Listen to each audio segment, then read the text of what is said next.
Romanos, no capítulo 12, nós faremos a leitura a partir do verso de número 1, para facilitar o nosso entendimento.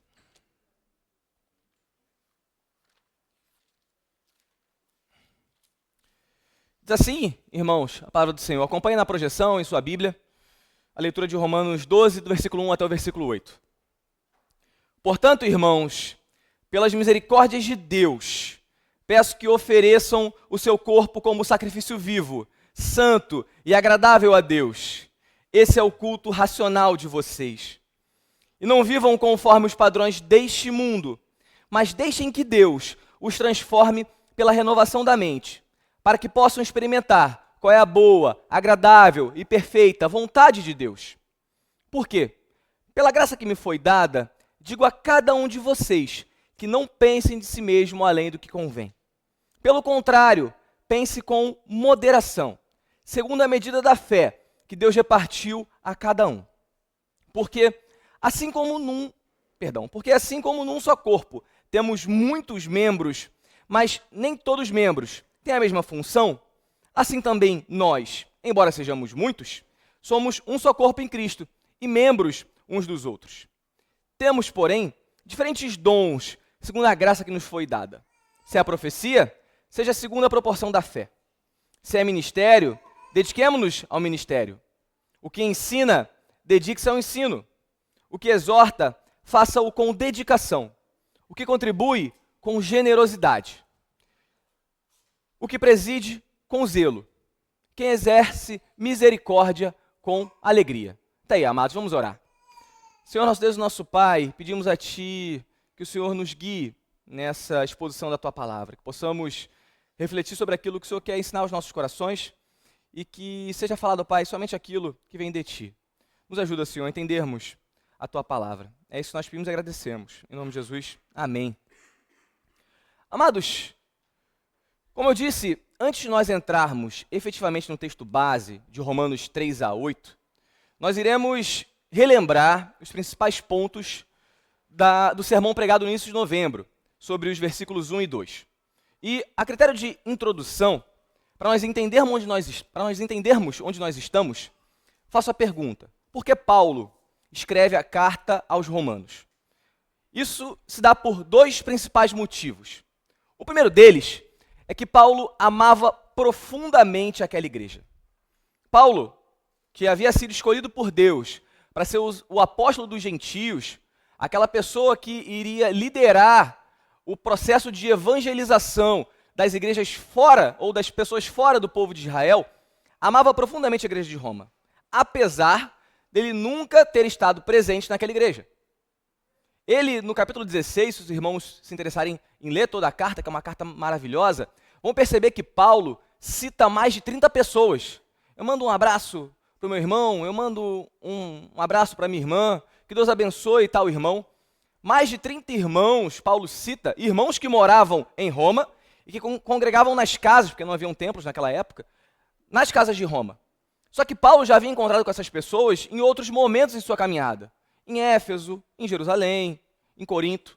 Então Paulo amava aquela igreja, primeiramente porque ele havia sido escolhido por Deus para ser um apóstolo dos gentios, mas também porque haviam muitos rostos conhecidos lá em Roma. Mas existia também um segundo motivo pelo qual Paulo escreve a carta aos Romanos, que a gente vê lá no capítulo 15. Paulo, ele tinha a intenção de levar o evangelho até os confins do mundo conhecido, no caso a Espanha.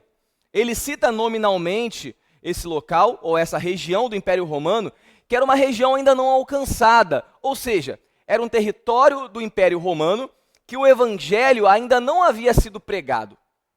Então, Paulo, ele tenta também convencer, não só demonstrando cuidado com os romanos, mas tenta convencê-los da importância da sua empreitada.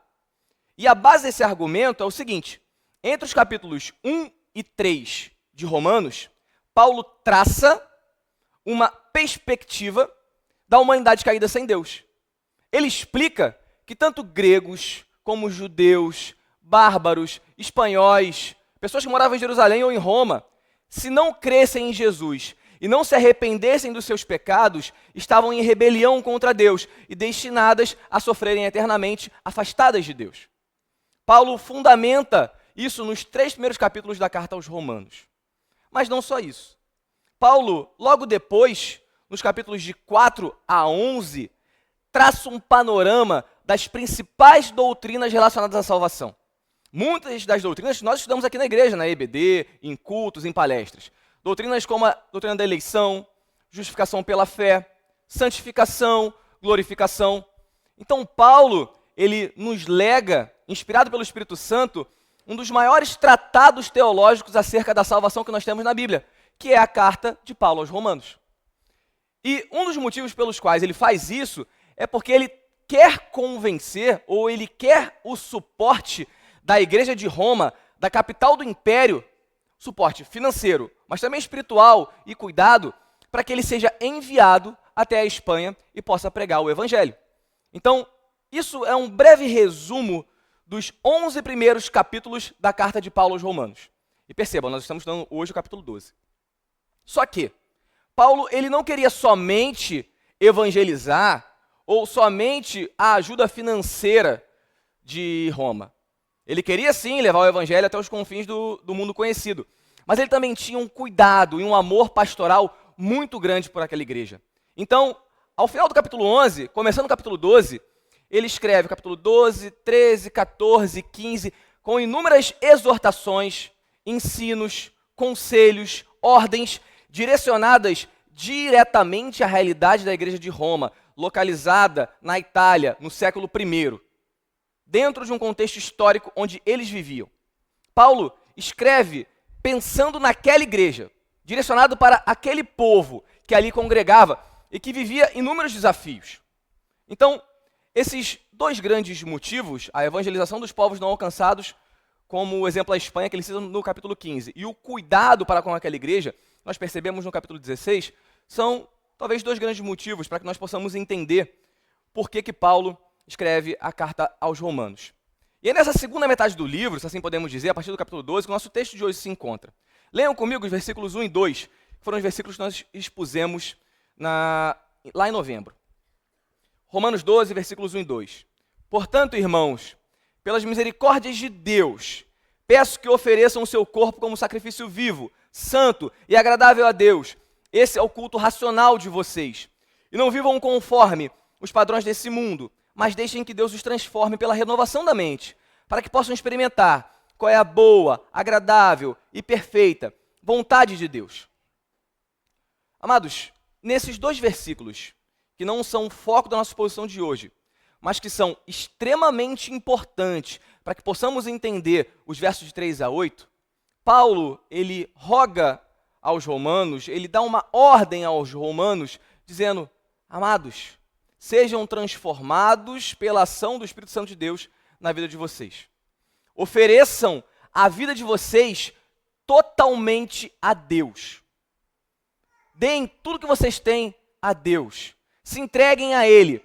Não vivam como o mundo vive, mas vivam a boa, perfeita e agradável vontade de Deus. E notem que Paulo já havia na carta explicado como o mundo vivia. Leiam comigo um texto muito interessante, Romanos 1, a partir do versículo 27. Nosso irmão Betinho vai projetar aqui, quem quiser abre em sua Bíblia.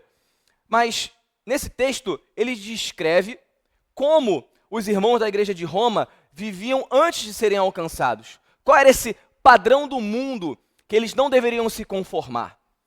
Leiam comigo, Romanos 1, versículo 27.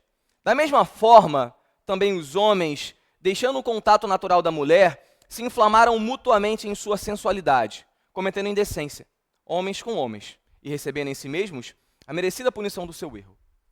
E por haverem desprezado o conhecimento de Deus, o próprio Deus os entregou a um modo de pensar reprovável, para praticarem coisas que não convêm. Estão cheios de todo tipo de injustiça, perversidade, avareza, maldade. Estão cheios de inveja, homicídio, discórdia, engano, malícia. São difamadores, caluniadores, inimigos de Deus, insolentes, arrogantes, orgulhosos, inventores de males, desobedientes aos pais, insensatos, desleais, sem afeição natural e sem misericórdia. Embora conheçam a sentença de Deus, de que os que praticam tais coisas são passíveis de morte, eles não somente as fazem, mas também aprovam os que a praticam. Amados, essa lista de comportamentos que demonstram uma vida sem arrependimento, ela poderia ser facilmente uma lista de comportamentos que descrevem o nosso mundo hoje. Mas era também uma forma de Paulo indicar para a igreja de Roma o que eles deveriam evitar. Igreja de Roma, dessa forma se comportam aqueles que estão perdidos. E como nosso irmão Michael, nosso pastor Emerson trouxeram inúmeras vezes aqui ao longo das últimas semanas, os comportamentos, eles são meras derivações daquilo que existe em nossos corações. Ou seja, esse tipo de comportamento refletia uma vida afastada de Deus, uma vida destinada a ser condenada se ela não fosse alcançada pelo Evangelho. Então, amados, chega nesse momento e a igreja de Roma, ao ler a carta, chegando no capítulo 12, versículos 1 e 2, ela pode se perguntar, ok, eu entendi que eu não posso me conformar ao mundo, mas como eu devo viver de forma a agradar a Deus? Paulo usa muito essa tática na sua carta aos Romanos de fazer perguntas imaginárias e responder perguntas imaginárias. Ele se imagina dialogando com o interlocutor e ele se antecipa às perguntas dessa pessoa e tenta responder essas perguntas. Então, uma pergunta que poderia surgir aqui é, ok, eu devo evitar esse tipo de comportamento, mas o que eu devo fazer para que a minha vida seja um sacrifício santo e agradável a Deus? Quais são as atitudes ou os comportamentos que derivam de um coração que foi alcançado pelo Evangelho? Qual é a vida, ou o que a vida de alguém produz de fruto depois que ela é alcançada pelo Evangelho? E essa resposta começa a ser dada por Paulo exatamente no versículo 3 do capítulo 12. E nós iremos nos debruçar hoje na primeira resposta que Paulo dá para essa pergunta. Como viver uma vida que agrada a Deus? E a primeira resposta que Paulo dá é: sirva ao corpo de Cristo com os seus dons. É sobre isso que nós iremos refletir hoje, amados. Vamos ler Romanos 12, a partir do versículo 3 até o versículo 8. Porque, pela graça que me foi dada, digo a cada um de vocês que não pense de si mesmo além do que convém. Pelo contrário, pense com moderação, segundo a medida da fé que Deus repartiu a cada um. Porque, assim como num só corpo temos muitos membros, mas nem todos os membros têm a mesma função, assim também nós, embora sejamos muitos, somos um só corpo em Cristo e membros uns dos outros. Temos, porém, diferentes dons, segundo a graça que nos foi dada. Se é profecia, seja segundo a proporção da fé. Se é ministério, dediquemos-nos ao ministério. O que ensina, dedique-se ao ensino. O que exorta, faça-o com dedicação. O que contribui, com generosidade. O que preside, com zelo. Quem exerce misericórdia, com alegria.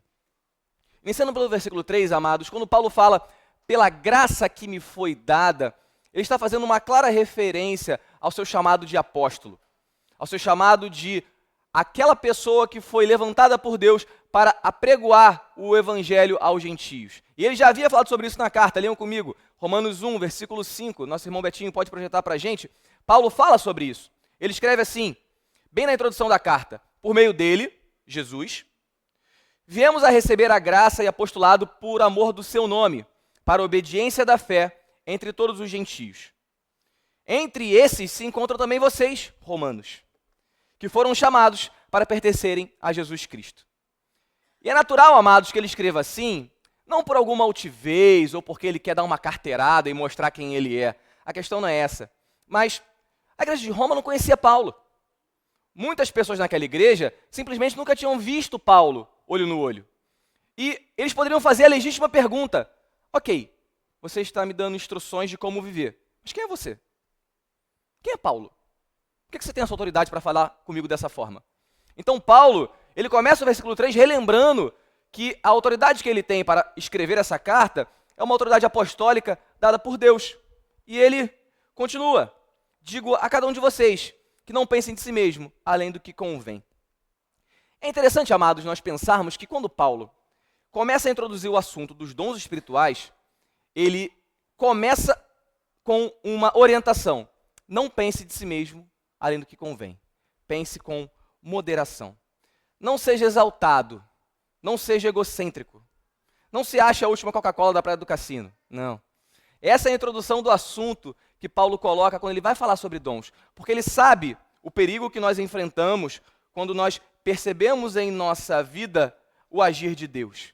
E como o coração humano, cheio de orgulho e cheio de falha, pode rapidamente se encher de egocentrismo, de altivez e pecar contra Deus, quando se vê sendo utilizado por Deus.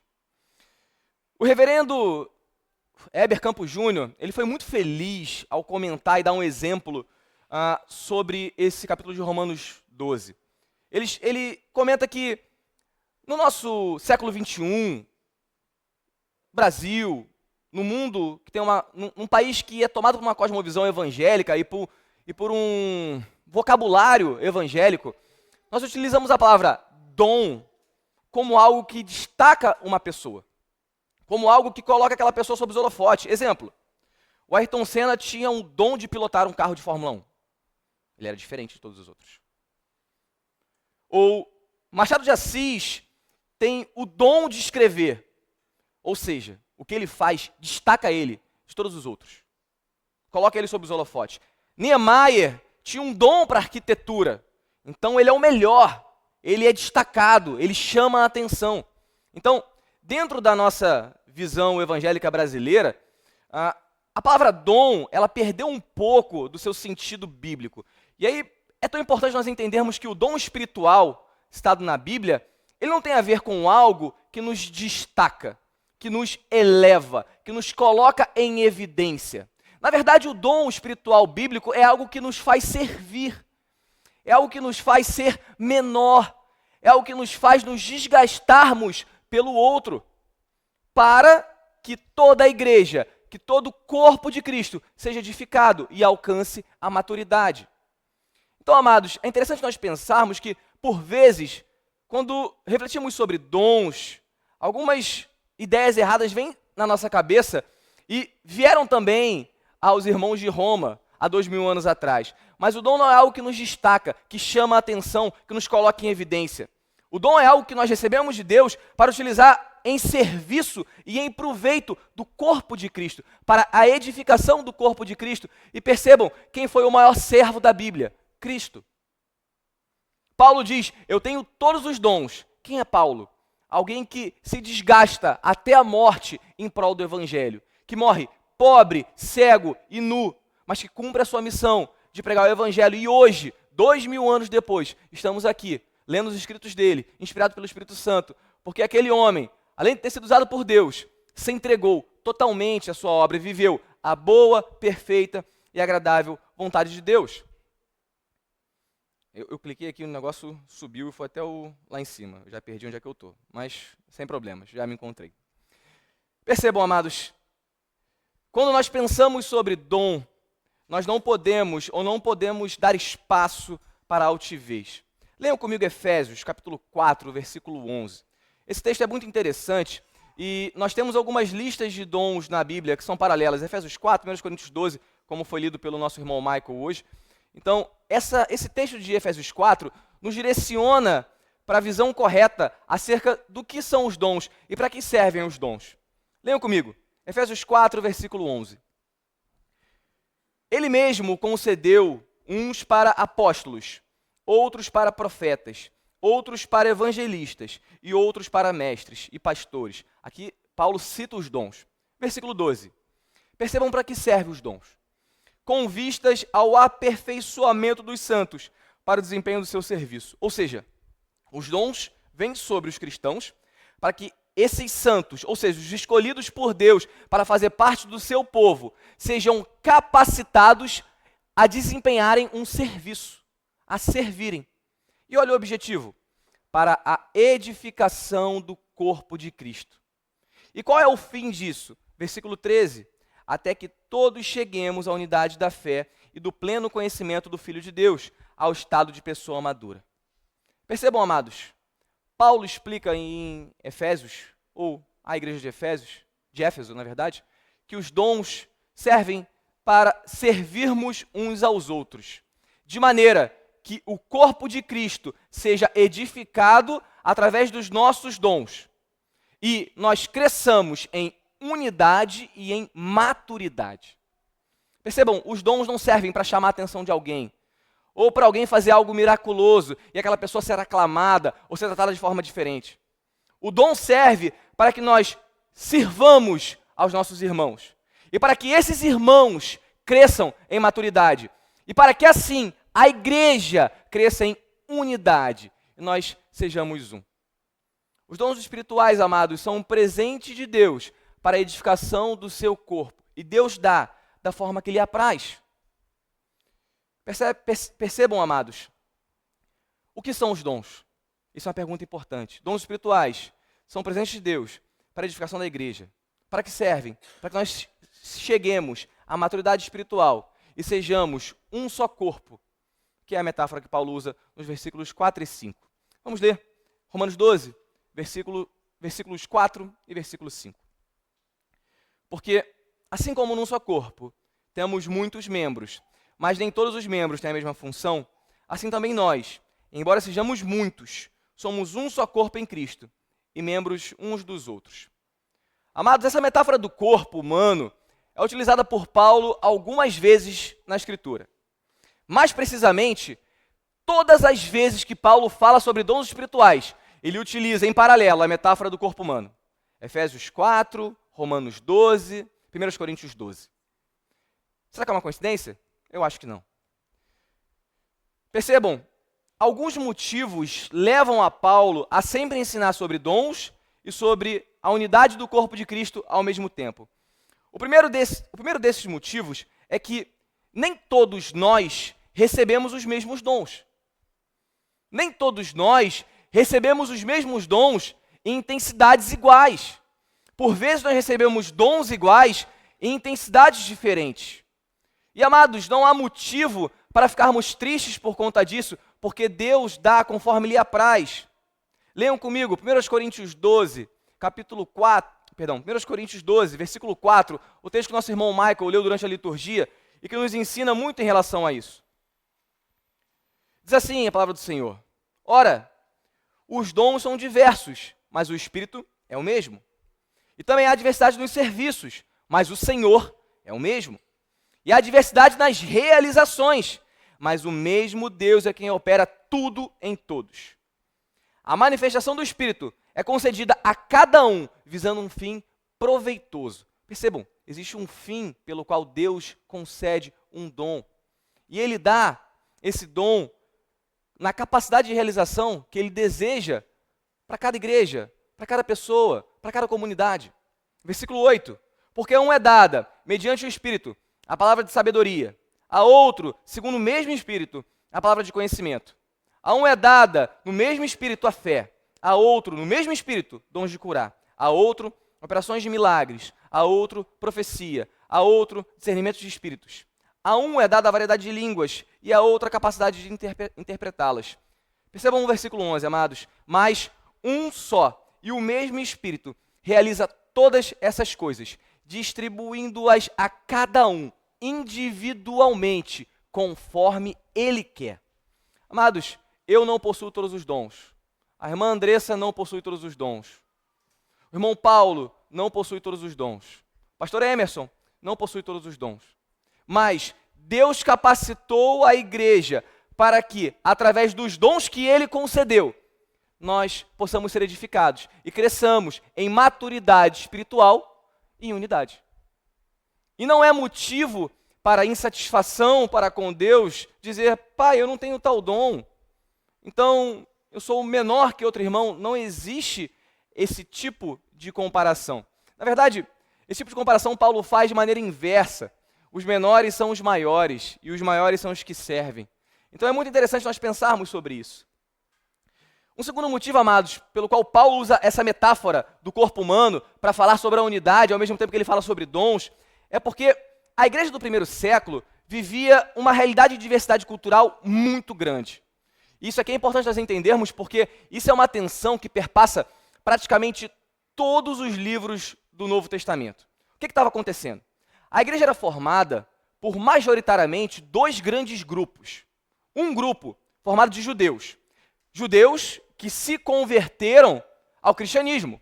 Pedro, Paulo, Tiago, André, todo mundo que estava no barquinho com Jesus era judeu. E eram pessoas que oravam no templo. Eram pessoas que iam aos sábados adorar a Deus. Eram pessoas que faziam 3 orações por dia. Eram pessoas que se abstiam de certos tipos de alimento, pensando que dessa forma iriam agradar a Deus. Esse era um grande grupo que fazia parte da igreja no primeiro século. Mas o segundo grande grupo era de pessoas que vinham de uma realidade do panteão greco-romano, que eram romanos, espanhóis, britânicos, todo mundo dentro do guarda-chuva do Império Romano, mas que não viviam essa realidade de eu não como carne de animal sufocado, só de animal degolado, que era a realidade do judeu. Eles não tinham datas como o sábado, como as luas novas, como as festas que eram realizadas em Jerusalém. Então, eles tinham uma realidade cultural muito diferente. E isso causava uma divisão tremenda dentro de todas as igrejas do Novo Testamento. Porque imaginem, em Coríntios, na carta aos Coríntios, Paulo trata sobre isso. Imaginem, eu estou ceando com meu irmão e a carne que ele comprou foi uma carne de um mercado em que toda aquela venda é dedicada a Osíris. Um exemplo aqui de um deus grego. Só que eu sou judeu e para mim isso é uma abominação. Então eu não conseguia sentar e jantar com meu irmão. Eu não conseguia ter comunhão com ele. Tanto que Paulo trata sobre isso no capítulo 14 e 15 de Romanos. Então percebam, quando Paulo traz essa metáfora do corpo e da união, ele está tratando de uma igreja que ela está intrinsecamente dividida por conta das suas diferenças culturais, por conta do seu background, por causa de diferenças socioeconômicas, por conta daquilo que eles acreditavam como uma realidade externa à realidade da Escritura. Então Paulo, ele tem um cuidado de tratar de um problema que afetava de fato a igreja de Roma. E percebam que em sua carta aos Coríntios, no capítulo 12, versículo 12 e 13, Paulo fala sobre isso e nos ajuda a compreender essa realidade também da carta aos Romanos. Paulo fala o seguinte, porque assim como o corpo é um e tem muitos membros, e todos os membros, mesmo sendo muitos, constituem um só corpo, assim também é com respeito a Cristo. Pois em um só Espírito, todos nós fomos batizados, em um só corpo, quer judeu, quer grego, quer escravo, quer livre. E a todos nós foi dado de beber um só Espírito. O que Paulo está nos ensinando aqui, que ensinou para a igreja de Roma, e nós podemos aplicar na nossa realidade hoje, é que as diferenças culturais, sociais, não devem nos dividir. Nós somos um. Nós somos um só corpo de Cristo. Assim como aquela igreja de Roma era desafiada a deixar de lado todas as diferenças e viver como uma, nós também somos desafiados a deixar de lado todas as nossas diferenças e vivermos como um só corpo, um só organismo vivo, para honrarmos a Deus e termos maturidade espiritual. Esse é o segundo motivo pelo qual Paulo utiliza essa metáfora. O terceiro motivo, amados, pelo qual Paulo utiliza essa metáfora do corpo, é que não há lugar dentro do corpo de Cristo para nós desprezarmos o dom de algum irmão ou mesmo desprezarmos os nossos próprios dons. E percebam, amados, como essas tentações são muito simples e muito corriqueiras, como elas tentam tomar o nosso coração a todo momento. Às vezes eu olho para o Tardelli e falo, eu não gosto do sotaque daquele pregador carioca.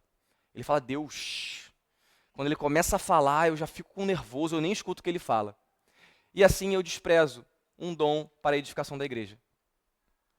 Percebam, amados, quando aquela irmã que vem sempre pedir recurso para ajudar na obra missionária, para ajudar irmãos que precisam, eu falo assim, lá vem aquela irmã pedir dinheiro de novo. E, amados, nós desprezamos com isso o dom da generosidade e o dom da misericórdia, que servem para edificar a igreja e nos tornar um só corpo. Por vezes, nós olhamos aquela irmã mais quietinha, mais tímida, que não fala muita coisa, e pensamos, aquela irmã é metida. Ela me chamou para tomar um café na casa dela, mas eu não vou, porque ela não gosta de mim, não fala comigo no culto. E assim nós desprezamos o dom da hospitalidade, que serve para edificarmos o corpo, andarmos em união e nos tornarmos maduros em Cristo. Percebam a facilidade com que nós deixamos de lado os dons de outras pessoas e os nossos próprios dons. E quanto a isso, amados, Paulo também escreve na carta aos Coríntios, a partir do versículo 21, sobre não desprezarmos os dons. Nós não temos esse direito, porque os dons são dados por Cristo da maneira como Ele quer. 1 Coríntios 12, versículo 21, Paulo escreve o seguinte: os olhos não podem dizer à mão, não precisamos de você. E a cabeça não pode dizer aos pés, não precisamos de vocês. Pelo contrário, os membros do corpo, que parecem ser mais fracos, são necessários. E os que nos parecem menos dignos, a esses damos maior honra. Também, os que em nós não são decorosos, revestimos de especial honra, ao passo que aos membros nobres não tem necessidade disso. Contudo, Deus coordenou o corpo. Amados, quem coordenou o corpo? O próprio Deus, concedendo muito mais honra àquilo que menos tinha, para que não haja divisão no corpo, mas para que os membros cooperem com igual cuidado em favor um dos outros. De maneira que, se um membro sofre, todos sofrem com ele. E se um deles é honrado, todos os outros se alegram com ele. Amados, a metáfora de Paulo sobre o corpo humano, utilizado junto com os dons, nos mostra que nós não podemos desprezar o dom que há em nossos irmãos. Mas também nos lembra de uma realidade que é muito comum, que nós tendemos, por vezes, a negligenciarmos os nossos próprios dons. E quanto a isso, amados, há uma realidade que nós não podemos negar. Quando nós lemos lá no livro de Mateus, a parábola de Jesus, que ele conta sobre os talentos. E os talentos não são dádivas, né? É uma baita coincidência essa palavra ser traduzida como talento em português. Mas o talento na Bíblia, ele é uma barra de ouro ou de prata que equivalia a mais ou menos 6.000 dias de trabalho de um trabalhador braçal. Então percebam, se um trabalhador braçal recebia ali um denário para trabalhar, R$50. Vamos trazer para o real. Uma barra de talento, e o chocolate é por causa disso, tá? Não é por conta de outra coisa, não. Uma barra de talento equivalia a mais ou menos 6.000 denários. Se você colocar R$50, algo em torno de R$300.000. Então é uma pequena fortuna. Era equivalente a 15 anos de trabalho de um trabalhador braçal, em um item monetário, em uma barra de ouro ou de prata. Então Jesus conta a seguinte parábola. Um senhor muito rico vai fazer uma viagem muito longa. Ele pega 5 talentos e dá para um servo. Pega 2 talentos e dá para um servo. Pega 1 talento e dá para um terceiro servo. O primeiro servo que recebe 5 talentos, trabalha, investe, luta para multiplicar aquele dinheiro do seu senhor. E quando o senhor retorna, ele presta contas. Olha, o senhor me deu 5 talentos, eu consegui mais 5, estão aqui. O que o senhor fala para ele, na parábola contada por Jesus? Servo bom e fiel. Foste fiel sobre o pouco, sobre o muito te colocarei. 5 talentos não era pouco. Era tudo menos pouco. Mas para o Senhor, não era nada. E ele fala, foste fiel, mesmo nesse pouco. Então sobre o muito eu te colocarei. O segundo servo também presta contas ao seu senhor. E fala, o senhor me deu 2 talentos. Eu trabalhei, eu me esforcei, estão aqui mais 2. E o senhor fala, servo bom e fiel. Foste fiel no pouco, sobre o muito te colocarei. Mas o terceiro servo, ele tem medo de utilizar aquele talento. Ele tem medo de perder aquele talento. Ele tem medo de utilizar de forma errada e talvez aquele valor se depreciar. O que ele faz? Ele cava, esconde aquela pequena fortuna embaixo da terra e quando seu senhor volta depois de um tempo, ele cava, pega aquela fortuna de volta e entrega. Mestre, eu tive medo de perder esse dinheiro. Está aqui o que o senhor me deu. E qual é a resposta daquele senhor para aquele servo que não utilizou o talento? Ele fala, servo mau e preguiçoso. Ele é rejeitado pelo seu senhor. Percebam, amados, a realidade dos dons espirituais na Bíblia. Nós prestaremos contas daquilo que Deus nos dá. Nós prestaremos contas da nossa vida, do nosso dinheiro, do nosso tempo e dos nossos dons espirituais. Nós prestaremos contas a Deus de tudo aquilo que Ele nos concedeu. E nós não podemos negligenciar aquilo que Deus nos dá para a edificação da igreja. Porque Deus nos deu para que a irmã Pete edifique a vida do irmão Luiz. Ele deu para que o irmão Franklin edifique a vida do irmão Eric. Percebem essa realidade de que o Senhor distribuiu conforme lhe apraz para que a igreja trabalhe junta e para que todos nós tenhamos a consciência de que nós somos uma unidade, de que nós servimos juntos a Deus e que essa unidade é indissociável. Essa unidade se revela em grande parte na igreja local, de fato, mas também em toda a igreja de Cristo espalhada por toda a terra. Então, amados, até esse momento, nós entendemos o que são dons, entendemos para que eles servem, entendemos como utilizá-los, entendemos por que Paulo utiliza essa metáfora do corpo juntamente com os dons e por que ele dá essa ênfase, para direcionar uma utilização correta desses dons. Então, com isso, nós podemos agora refletir sobre a lista que Paulo escreve, a partir do versículo 6 do capítulo 12 de Romanos. Paulo cita 7 dons, e essa lista não é exaustiva. Leiam comigo. Temos, porém, diferentes dons, segundo a graça que nos foi dada. Se é profecia, seja segundo a proporção da fé. Se é ministério, dediquemos ao ministério. O que ensina, dedique-se ao ensino. O que exorta, faça-o com dedicação. Contribui com generosidade. O que preside, com zelo. E quem exerce misericórdia, com alegria. Como eu falei, amados, essa lista não é exaustiva. Existem pelo menos outras 2 listas no Novo Testamento, Efésios 4, 1 Coríntios 12. E essas 3 listas em conjunto também não são exaustivas. Não existe uma listagem de todos os dons que Deus dá para a edificação da igreja na Bíblia. Paulo cita exemplos de alguns dons ao longo da Escritura. E o primeiro que ele cita aqui é talvez um dos mais polêmicos em nossa época, que é o dom de profecia. E, amados, primeiramente é mais fácil tratar com profecia sobre o que ela não é. A profecia ela não é autoritativa. O dom de profecia não traz mensagens que vão estar em paridade de autoridade com a Escritura. Qualquer tipo de mensagem dada por Deus, qualquer tipo de revelação dada por Deus, tem que estar subordinada à Escritura. Tem que estar subordinada à sua palavra. Coisas do tipo, Deus falou comigo que eu tenho que largar a minha esposa porque ela não cozinha bem. Amado, isso não é revelação, isso não é de Deus. Não faz sentido, não está subordinado à palavra. Coisas do tipo, olha, Deus falou comigo que eu tenho que sonegar o imposto de renda para poder contribuir mais na obra do Senhor. Amados, não faz sentido, isso não é uma profecia, isso não é uma revelação. Isso vai totalmente contra a Escritura. Se ler Romanos 13, o próximo capítulo, Paulo fala para pagar os impostos. Percebam, amados, toda profecia ou toda revelação, ela tem que estar subordinada à palavra de Deus. A grande questão é que cessou a revelação de Deus, cessou a sua palavra.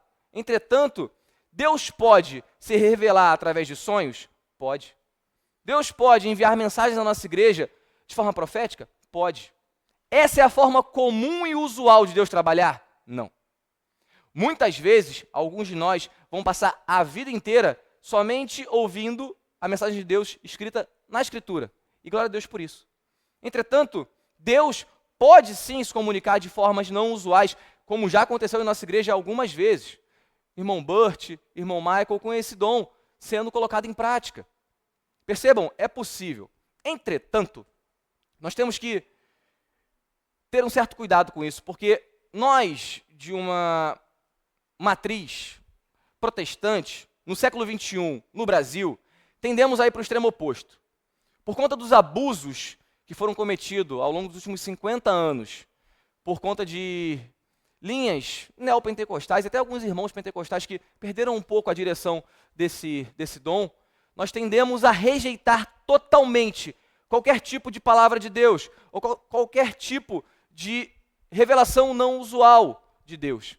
Entretanto, amados, nós não podemos negar que Deus se revela através de sonhos, de mensagens especiais à sua igreja. Mas tudo isso tem que ser tratado com muita sabedoria, sendo subordinada à Escritura e tendo como o seu grande filtro se essa mensagem se encaixa na Escritura e se ela, de fato, tem apego à realidade daquela comunidade. O segundo dom, amados, é o dom de ministério, que Paulo cita. E esse dom, dentre os comentaristas que escrevem sobre Romanos 12, eles citam, obviamente, o pastoreio, o diaconato. Entretanto, muitos comentaristas não resumem o dom de ministério somente a isso. Talvez nós possamos ligar todo aquele trabalho administrativo da igreja que é necessário, seu tesoureiro, cuidar do prédio onde nós nos reunimos. Tudo isso pode estar incluído, sim, no dom de ministério, como comenta o pastor Lloyd Martin Jones. Então, nós temos que ter cuidado de não fecharmos muito o leque, mas também não abrirmos muito o leque, senão daqui a pouco a gente está colocando o ministério de dança.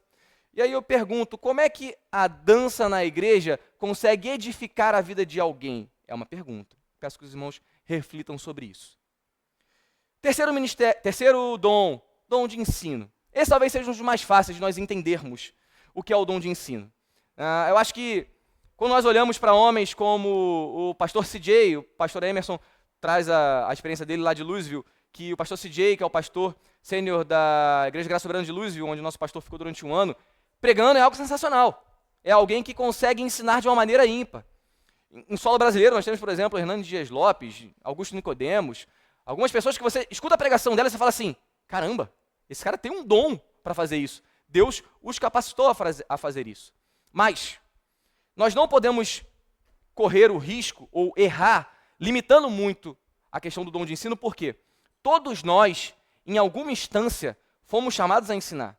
Pais e mães, vocês devem ensinar aos filhos de vocês a Escritura. Isso é uma responsabilidade bíblica que vocês têm para com os seus filhos e para com Deus. Vocês não podem terceirizar isso para o púlpito, para o pastor ou para o ministério infantil. Isso é uma responsabilidade dos pais. Então, o ensino, ele vai ser exercido, em alguma instância, por todos nós. Exemplo, mulheres mais velhas ensinam as mulheres mais novas. É um exemplo bíblico que Paulo traz. Agora, algumas pessoas, de fato, vão ter esse dom numa intensidade um pouco mais elevada e vão ensinar na igreja. Alguns homens vão pregar no púlpito e algumas mulheres vão ensinar as mulheres, porque elas se destacam nessa questão do ensino. Então, o dom, como nós vimos, ele pode se apresentar em intensidades diferentes, de formas diferentes. Então, aqui o alerta de que, olha, eu não tenho dom de ensino, então eu não vou ensinar nada para o meu filho, não vou tentar fazer devocional, não vou tentar explicar para ele livros difíceis, amados. Essa é a sua responsabilidade para com Deus. E você prestará conta diante de Deus pelo que você faz com os seus filhos. O quarto dom, amados, é o dom de exortar. A exortação, no nosso vocabulário evangélico do século XXI do Brasil, ela tomou a conotação de apontar o pecado e orientar aquela pessoa para se acertar. Mas a palavra aqui de exortação, ela tem um sentido um pouco mais amplo.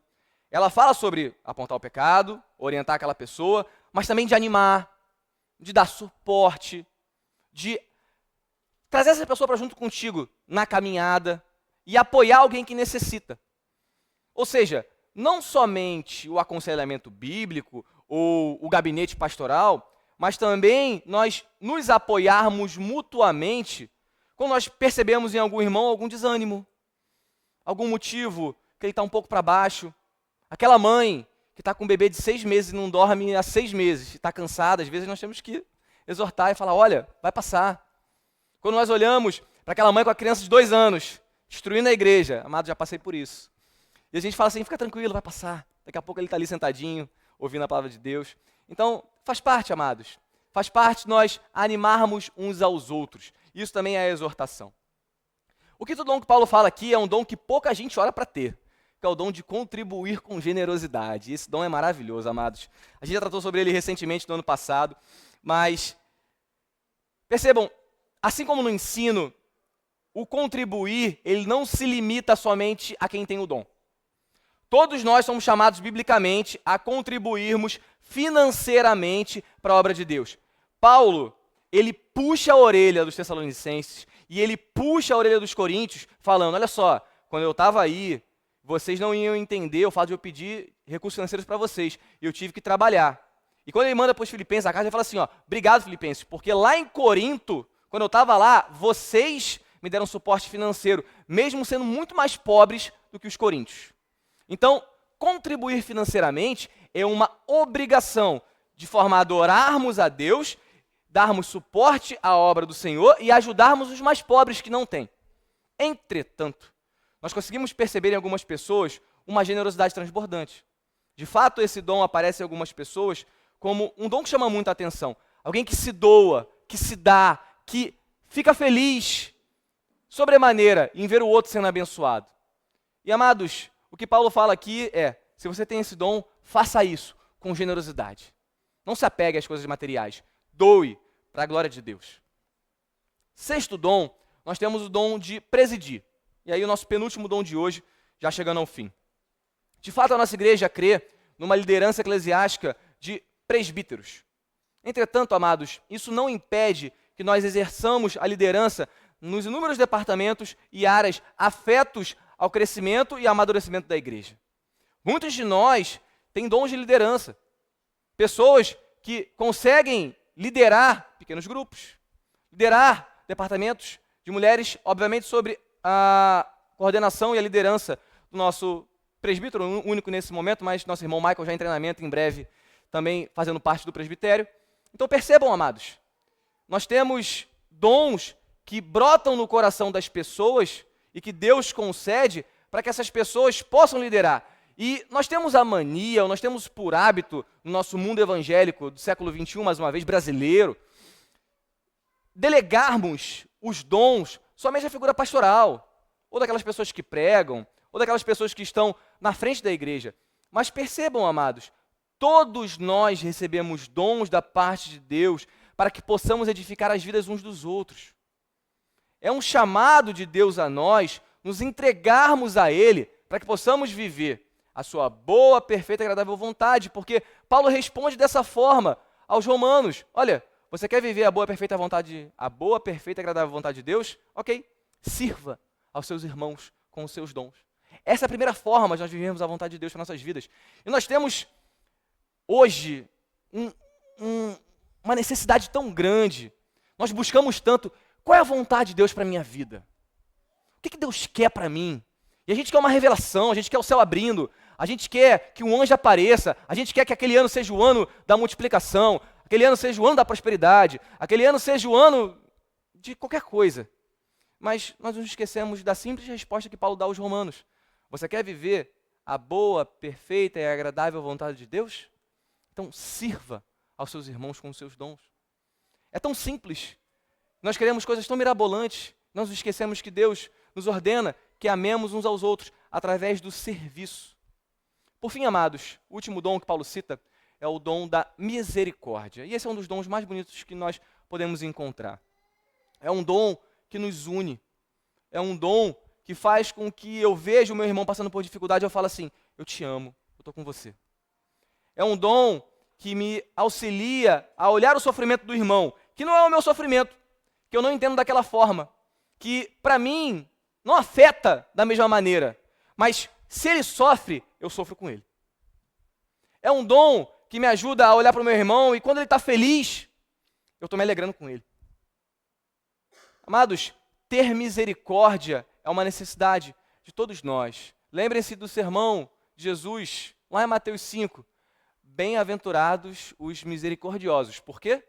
Eles encontrarão misericórdia. Com isso, amados, nós fechamos essa exposição de hoje. Eu queria trazer algumas poucas aplicações para o nosso dia a dia, para a nossa vida. A primeira delas já foi repetida aqui algumas vezes. Nós buscamos respostas megalomaníacas para a pergunta, qual é a vontade de Deus para a minha vida? Leia Romanos 12, 13 e 14. Sirva aos seus irmãos na igreja através dos seus dons.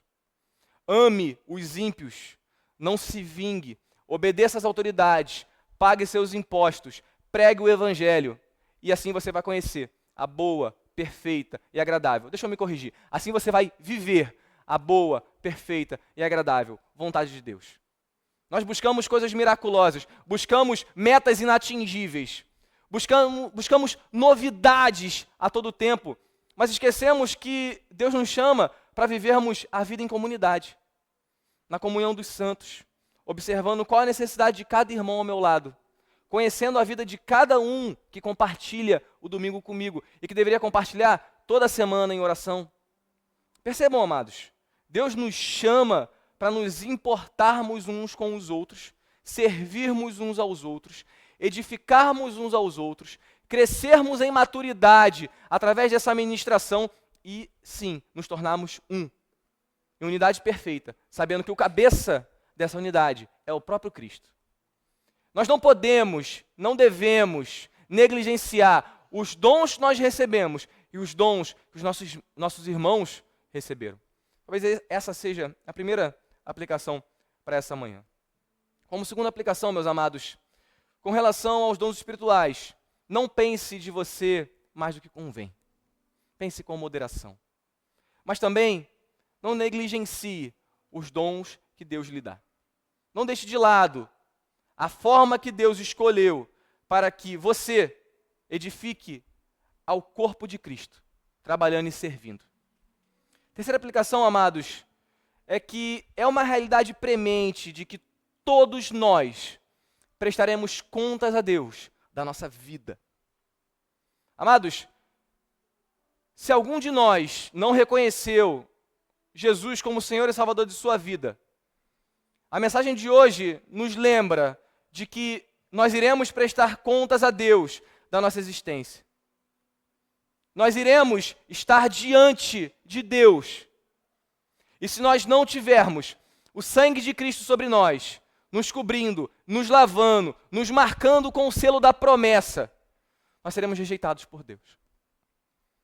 Então, o primeiro grande chamado do Evangelho é: arrependa-se e creia, pois é chegado o reino de Deus.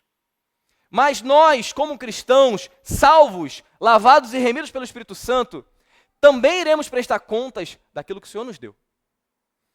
Porque Deus nos deu tempo, nos deu saúde, nos deu vida, nos deu dons. Dentro dos dons, capacidade de falar, de liderar, recursos financeiros, oportunidades de cuidar do meu irmão que passa por necessidade.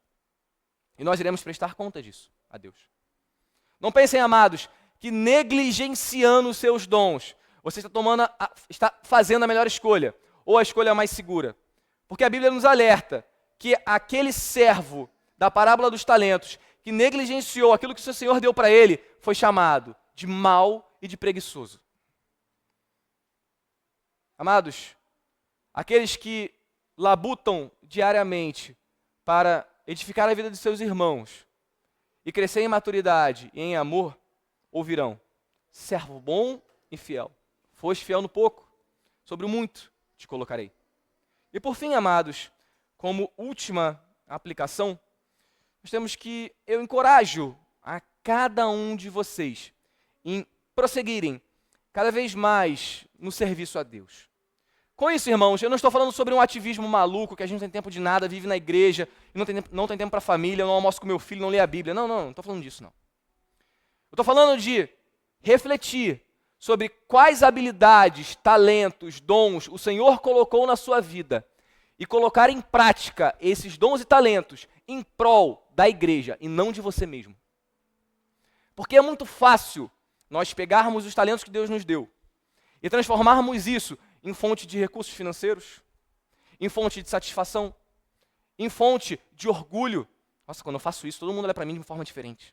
É muito fácil pegar essas habilidades e utilizar em nosso próprio proveito. Mas o desafio da boa, perfeita e agradável vontade de Deus é nós pegarmos todos esses dons espirituais que Deus nos concedeu para a edificação da igreja e utilizarmos em prol de quem está do seu lado, e não de você mesmo. Eu concito, irmãos, a todos nós a servirmos de forma verdadeira. Se você ministra, faça isso com dedicação. Se você contribui, faça isso com generosidade. Se você exerce misericórdia, faça isso com alegria. Se você ensina, esmere-se a fazer isso. Se você exorta, se você anima, faça isso com amor. Não negligencie o dom que há em você. Eu termino essa pregação com algo que Paulo escreveu a Timóteo. Timóteo era um jovem pastor e vivia muitos desafios no seu pastoreio. Provavelmente na cidade de Éfeso, uma cidade grande, em que muitas pessoas tinham belos argumentos, uma boa retórica. E Timóteo era um tanto quanto frágil, problema de estômago. Ele não era tão experiente quanto Paulo, ele não era um apóstolo, mas era um ministro de Deus. E Paulo, quando escreve a Timóteo, Timóteo está desanimando, ele fala assim: Timóteo, não negligencie o dom que há em você. Amados, todos nós temos dons que podemos servir à igreja, que podemos utilizar em prol do crescimento do reino. E a última aplicação é: coloque esses dons em prática e louve a Deus. E assim, viva, não só conheça, viva a boa, perfeita e agradável vontade de Deus. Amém? Vamos orar?